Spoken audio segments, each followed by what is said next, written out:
Hello students, BSc final year के अपन topic start करते हैं। सबसे पहले अपनी जो बुक्स हैं उनके बारे में देखते हैं, कौन सी यूनिट है, कौन से चैप्टर है, कहाँ से क्या बनते हैं, वो सब देखते हैं। उसके बाद अपना चैप्टर स्टार्ट करते हैं। देखिए स्टूडेंट्स,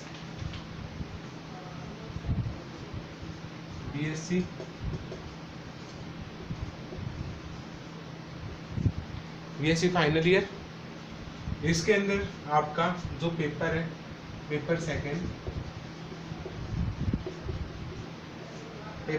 है।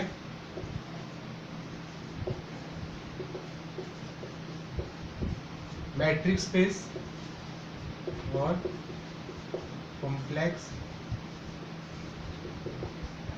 एनालिसिस, मैट्रिक्स स्पेस और कॉम्प्लेक्स एनालिसिस। इसके अंदर आपकी 3 यूनिट्स हैं और इसकी आपकी 2 यूनिट्स हैं। एग्जाम पैटर्न नहीं है एमजीएसयू एग्जाम पैटर्न के अंदर मैट्रिक्स स्पेस की आपकी 3 यूनिट होगी और कॉम्प्लेक्स एनालिसिस की 2 यूनिट होगी। 2 यूनिट होगी। मैट्रिक्स स्पेस में स्टार्टिंग की 3 यूनिट होगी, फर्स्ट, सेकंड और थर्ड। इसके अंदर अपनी लास्ट 2 यूनिट होगी, फोर्थ और फिफ्थ। सबसे पहले अपन कॉम्प्लेक्स एनालिसिस कंप्लीट करेंगे, इसकी 2 यूनिट कंप्लीट करेंगे। उसके बाद मैट्रिक्स स्पेस का पार्ट करेंगे, जिसके अंदर अपनी कितनी यूनिट होगी, 3 यूनिट होगी। यहाँ तक दोनों को मिला के अपनी कितनी यूनिट हो जाएगी, 5 यूनिट कंप्लीट हो जाएगी। तो आज अपन देखते हैं कॉम्प्लेक्स एनालिसिस के बारे में, कितनी यूनिट है, कैसे क्या बनेगा, पार्ट वो कंप्लीट करते हैं। देखिए complex analysis,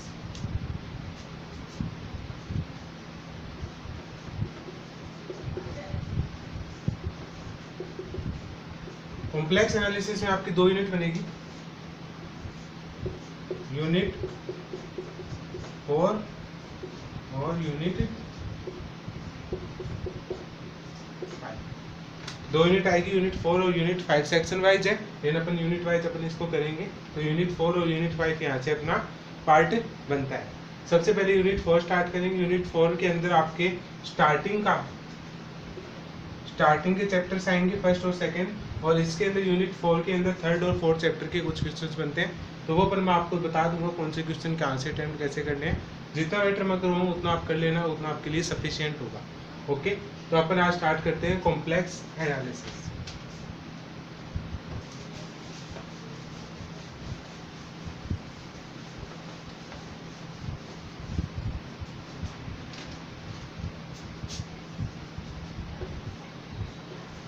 complex analysis, unit number 4 और chapter number 1। Unit number 4 chapter number 1 और चैप्टर का नाम है कॉम्प्लेक्स नंबर।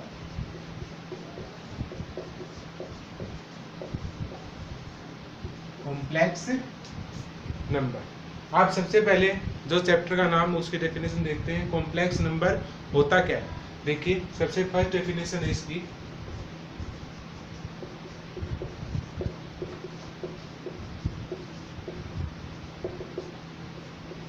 कॉम्प्लेक्स नंबर क्या होता है? रियल और इमेजिनरी पार्ट का कॉम्बिनेशन क्या कहलाता है? कॉम्प्लेक्स नंबर कहलाता है। देखिए कैसे। रियल नंबर क्या क्या होते हैं?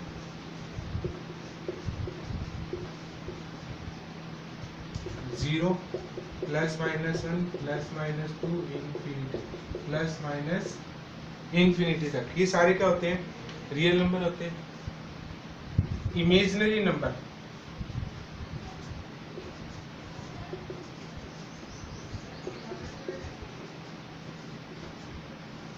इमेजिनरी नंबर आइटा वाले होते हैं। आइटा वाले नंबर जैसे आप कुछ भी मान सकते हो, iota plus minus iota, pi iota, etcetera etcetera. Real number वास्तविक संख्या होती है, इमेजिनरी नंबर काल्पनिक संख्याएं होती हैं। और जहाँ पे आइटा की वैल्यू क्या होती है? आइटा इज इक्वल्स टू क्या होता है? Root minus 1। ये किसकी वैल्यू होती है? आइटा की वैल्यू होती है। और आइटा को क्या बोलते हैं? Unit imaginary number. आइटा होता है यूनिट इमेजिनरी नंबर। आइटा को क्या बोलते हैं? Unit imaginary number. Complex number को अपन किससे लिखते हैं? जेड से लिखते हैं। तो z कट भी लिख सकते हैं या खाली z भी लिख सकते हैं। एक एग्जांपल लेते हैं 5 + 3 आइटा, 5 + 3 आइटा, या फिर इसको बोल सकते हैं real number plus imaginary number is equals to complex number is equals to complex number. मतलब रियल नंबर और इमेज नंबर दोनों मिलेंगे तो क्या बनेगा अपने पास है कॉम्प्लेक्स नंबर। अब देखिए कॉम्प्लेक्स नंबर, यहाँ पे देखो रियल पार्ट कौन सा है 5 और 3 क्या है इसका इमेजिनरी पार्ट। तो रियल पार्ट ऑफ z क्या है अपने पास 5 और इमेजिनरी पार्ट ऑफ z क्या है अपने पास है 3। इमेजिनरी पार्ट पूछे तो आल्टा के साथ जो अपना एलिमेंट है इसके साथ वो अपना क्या आएगा इमेजिनरी पार्ट आएगा, आल्टा को उसमें इंक्लूड नहीं करते। आल्टा सिर्फ पहचान है उसकी कि वो रियल नंबर है या फिर कॉम्प्लेक्स नंबर है। अब देखिए कॉम्प्लेक्स की डेफिनेशन लिखते हैं।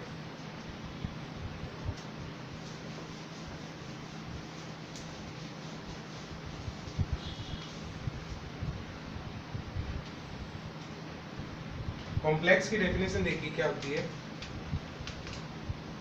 ए number of the form x plus iota y where x y belongs to R and iota is equals to √-1 is called complex number। A complex number usually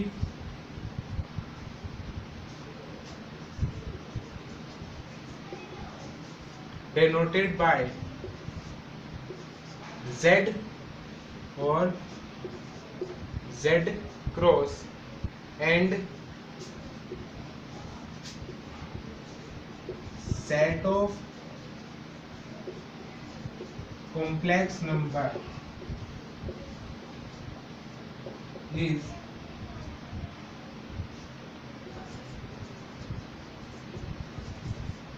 denoted by C, that is C is equals to x plus iota y where x belongs to R, y belongs to R और iota is equals to √-1। ये अपनी definition है complex number की। फिर से देखिए a number of the form, कोई number की form x plus iota y के रूप में हो जहाँ x y का अपने पास रियल नंबर हो और आइटा की वैल्यू क्या होती है √-1 is called complex number. A complex number usually denoted by z, complex number को z या z क्रॉस से लिख सकते हैं। और set of complex number, complex number का जो सेट होगा उसको अपन किससे लिखेंगे c से, मतलब c is equals to x plus iota y जहाँ x और y r के होंगे और आइटा की वैल्यू क्या होगी √-1। तो ये डेफिनेशन होती है अपनी कॉम्प्लेक्स नंबर की। इसके बाद नेक्स्ट देखते हैं अपन कॉम्प्लेक्स नंबर की properties, properties of fundamental properties और complex number.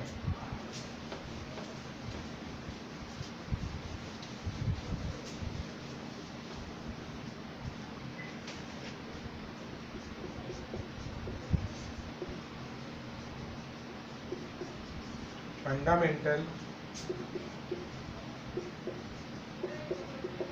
properties for addition and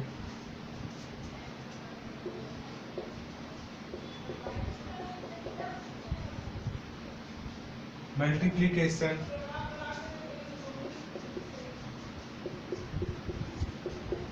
of complex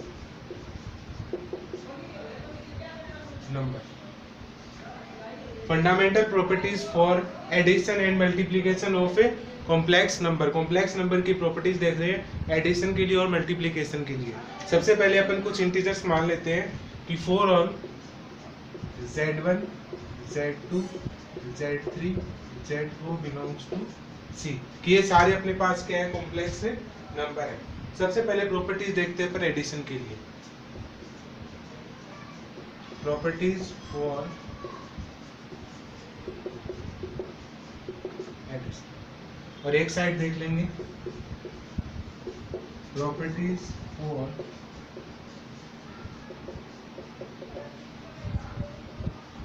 multiplication. Properties for addition और मल्टीप्लिकेशन। देखिए first property closure.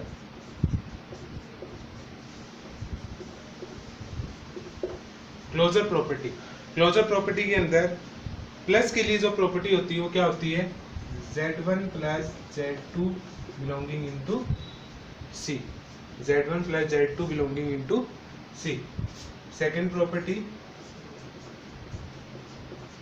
Associative property. Associative property क्या होती है, z1 plus z1 plus z2 z3 is equals to z1 plus z2 plus z3। Third property commutative property.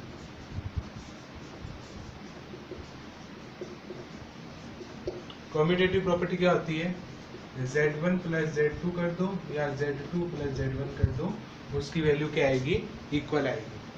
Fourth property cancellation law.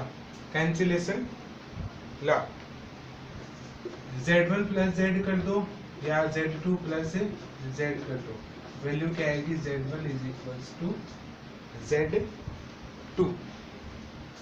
Next existence of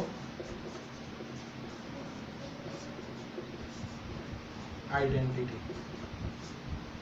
plus के लिए identity क्या होती है, zero होती है, तो z में जीरो जोड़ो या जीरो में z जोड़ो, वैल्यू क्या आएगी, z आएगी। तो यहाँ पे जीरो के लिए लिख सकते हैं here zero is additive identity. Zero is additive identity. Last है इसकी property existence of additive inverse. Existence of additive inverse. Existence of additive inverse, तो प्लस का इनवर्स क्या होता है, माइनस, और अपने प्राप्त क्या होता है, आइडेंटिटी। ये सारी प्रॉपर्टी किसके लिए थी, प्लस के लिए थी। एडिशन के लिए जो प्रॉपर्टीज होती है वो सारी प्रॉपर्टीज ये सारी हो गई है। पहले क्लोजर, फिर associative, commutative, cancellation law, identity और एडिटिव इनवर्स। मल्टीप्लिकेशन के लिए क्लोजर प्रॉपर्टी क्या होती है, z1 dot z2 belongs to c। Associative property क्या होती है, z1 dot z2 dot z3 is equals to z1 dot z2 और z3। डॉट से दिखाते हैं मल्टीप्लाई को। कम्यूटेटिव प्रॉपर्टी क्या होती है, z1 z2 करो या फिर z2 z1 करो, उसमें कोई फर्क नहीं पड़ता। कैंसिलेशन लॉ क्या होता है इसका, z1 को z से मल्टीप्लाई करो या z2 को z से मल्टीप्लाई करो, अपने पास क्या आएगा, z1 is equals to z2। और जहाँ पे z अपने पास क्या होना चाहिए, नॉन जीरो होना चाहिए, z is not equals to non zero. Next property क्या है, एग्जिस्टेंस ऑफ आइडेंटिटी। मल्टीप्लाई के लिए आइडेंटिटी क्या होती है, अपने पास 1 होती है, तो यहाँ पे z को आप 1 से मल्टीप्लाई करो या 1 को z से करो, तो अपने पास क्या आएगा, z। और जहाँ पे 1 क्या होता है, इसकी कॉम्प्लेक्स नंबर का पार्ट होता है, मतलब आइडेंटिटी इसकी क्या होती है, 1 होती है। और लास्ट है additive inverse, z comma z star करो या z स्टार डॉट z करो, अपने पास क्या आएगा, 1 आएगा। तो ये अपने पास दो प्रॉपर्टी आ गई है इसकी, ये प्लस के लिए और ये मल्टीप्लाई के लिए। तो ये इसकी क्या थी, फंडामेंटल प्रॉपर्टी थी, किसके लिए, प्लस के लिए, एडिशन के लिए और मल्टीप्लिकेशन के लिए। जहाँ पे अपन ने क्या माने, कुछ एलिमेंट माने, फिर प्रॉपर्टीज इसकी की closure, associative, commutative, cancellation law, existence of identity and existence of editor inverse. Next देखते हैं इसके बाद डिस्ट्रीब्यूटिव लॉ।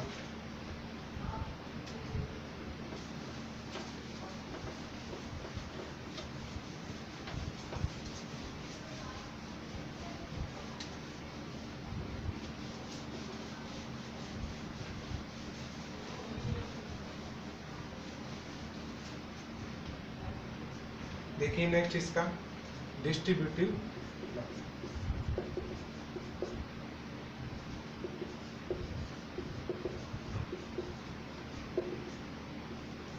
डिस्ट्रीब्यूटिव लॉ, बंटनता नियम।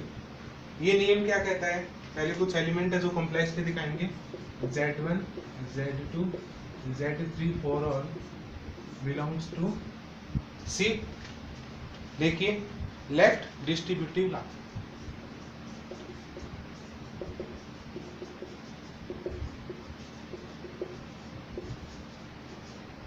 या LDL, लेफ्ट डिस्ट्रीब्यूटिव लॉ क्या होता है, z1 को आप मल्टीप्लाई करो z2 प्लस z3 से, तो आपके पास क्या आएगा, z1 dot z2 plus z1 dot z3। z1 को आप z2 प्लस z3 से मल्टीप्लाई करोगे लेफ्ट साइड से, तो आपके पास ये वाली वैल्यू आएगी। अब right hand distributive law, right distributive या RDL, या RDL। राइट डिस्ट्रीब्यूटिव लॉ क्या होगा, z1 प्लस z2 को आप मल्टीप्लाई करो z3 से, तो क्या आएगा, z1 dot z3 plus z2 dot z3। ये अपना होता है राइट डिस्ट्रीब्यूटिव लॉ, मतलब राइट साइड से अपन कोई भी वैल्यू को मल्टीप्लाई करेंगे तो अपने पास इस टाइप का कोई सॉल्यूशन आएगा। तो ये अपना हो गया डिस्ट्रीब्यूटिव लॉ। नेक्स्ट डेफिनेशन देखते हैं, complex conjugate. Complex conjugate, complex का संयुग्मी।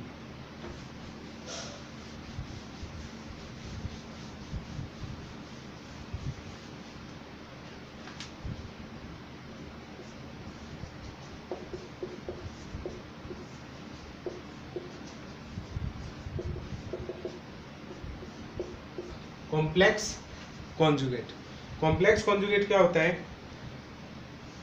जो कॉम्प्लेक्स नंबर के इमेजिनरी पार्ट को चेंज कर दे, मतलब उसका सिंबल चेंज करे, वो क्या होता है अपना कॉम्प्लेक्स कॉन्जुगेट। देखिए इसकी definition, only change in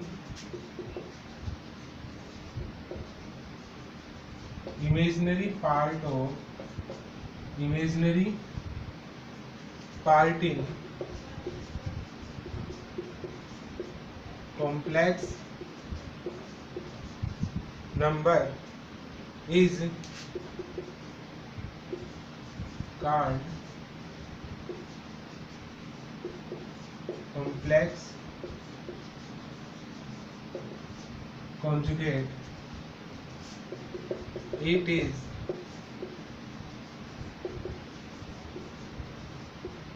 denoted by z bar और z क्रॉस का बार। ओके, देखिए only change in imaginary part on complex number, complex number के इमेजिनरी पार्ट को चेंज करें, वो क्या कहलाता है complex conjugate. It is denoted by z बार या z क्रॉस का बार। देखिए इसके लिए एग्जांपल, दैट इज आप दिखा सकते हो z इज इक्वल्स टू क्या होता है x plus iota y।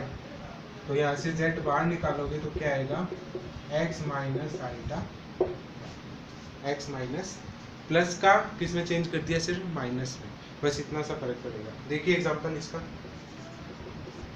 1 plus iota, तो 1 प्लस आइटा को z बराबर मान लो इसको, z बराबर दिया है 1 प्लस आइटा, z के बराबर में क्या दिया आपको 1 प्लस आइटा। अब आपको क्या निकालना है z बार, तो क्या आएगा 1 माइनस आइटा। ऐसे ही आपको कोई एग्जांपल दे दे 3 बार, अब 3 को क्या लिख सकते हो 3 प्लस 0 आइटा, और आपको 3 0 आइटा निकालना है, 0 का कोई फर्क नहीं पड़ता, तो इसकी वैल्यू क्या आ जाएगी आपके पास 3। z इक्वल्स टू 2 आइटा, तो z bar is equal to क्या आ जाएगा माइनस 2 आइटा। ये इसके कुछ एक एग्जांपल्स हैं। नोट, यहाँ से एक नोट लिखते हैं, if z belongs to r, अगर z क्या है r का कोई पार्ट है, if and only if z बार भी क्या होगा फिर z ही आएगा, कोई उसमें चेंज नहीं होगा।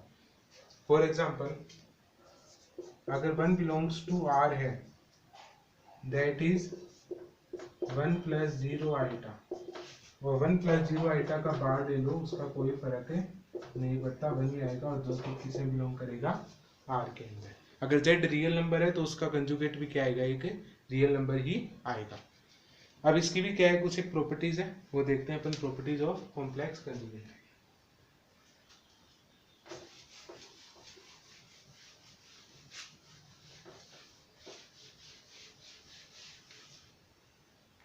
देखिए इसकी प्रॉपर्टीज,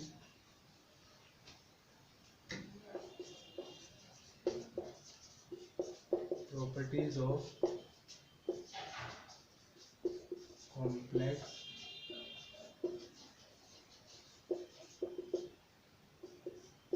कंजुगेट। कॉम्प्लेक्स कंजुगेट की क्या देखते हैं, प्रॉपर्टीज देखते हैं। कॉम्प्लेक्स कंजुगेट की प्रॉपर्टीज क्या क्या होती है, फर्स्ट देखिए, अगर z बार का बार लो, z कॉन्जुगेट का क्या हो, कॉन्जुगेट हो, तो क्या आएगा आपके पास z ही आएगा। बी देखिए, अगर आपके पास z प्लस z बार हो, z प्लस z बार हो, तो इसका जो सॉल्यूशन आएगा वो क्या आएगा 2 into real part of z, मतलब दोनों का इमेजिनरी पार्ट कैंसिल हो जाएगा, तो इसका क्या बचेगा real part of z। z minus z बार होगा, तो इसका जो सॉल्यूशन आएगा वो क्या आएगा 2 आइटा, और इमेजिनरी पार्ट ऑफ z, इसका क्या आएगा इमेजिनरी पार्ट ऑफ z आएगा आपके पास, z माइनस z बार होगा तब। नेक्स्ट देखिए प्रॉपर्टी डी, z बार का मल्टीप्लीकाई, तो इसका क्या आएगा x square plus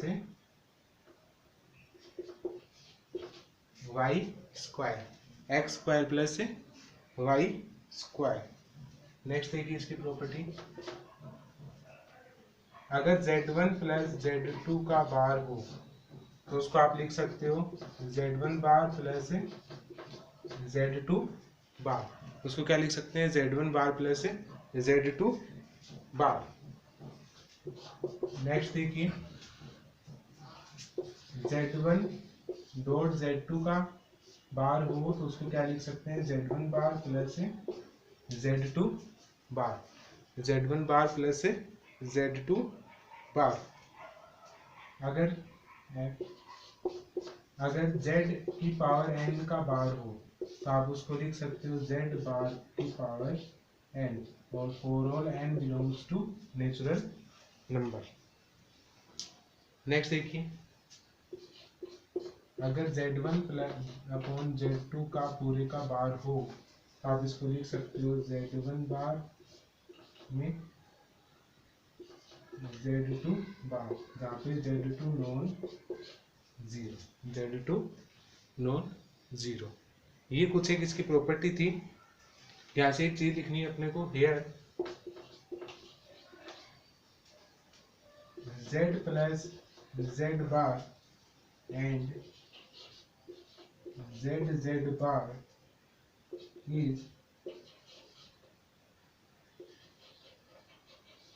always purely real। z plus z bar और जेड जेड बार ये हमेशा क्या आएंगे, रियल पार्ट आएंगे, हमेशा रियल वैल्यू ही देंगे। And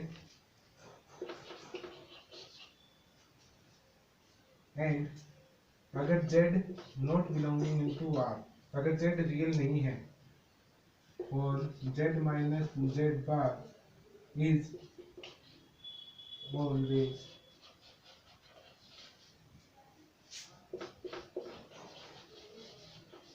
purely imaginary, purely imaginary, और z माइनस z बार हमेशा क्या आएगा अपने पास है, प्योरली इमेजिनरी। तो गाइस यहाँ तक आप करोगे इसको, यहाँ तक अपनी डेफिनेशन होगी कॉम्प्लेक्स की और कॉम्प्लेक्स कंजुगेट की, तो इसको कंप्लीट कीजिएगा और इसके बाद जो भी होता है अपने नेक्स्ट स्टेप क्लास में इसको देखते हैं। Okay guys, take care.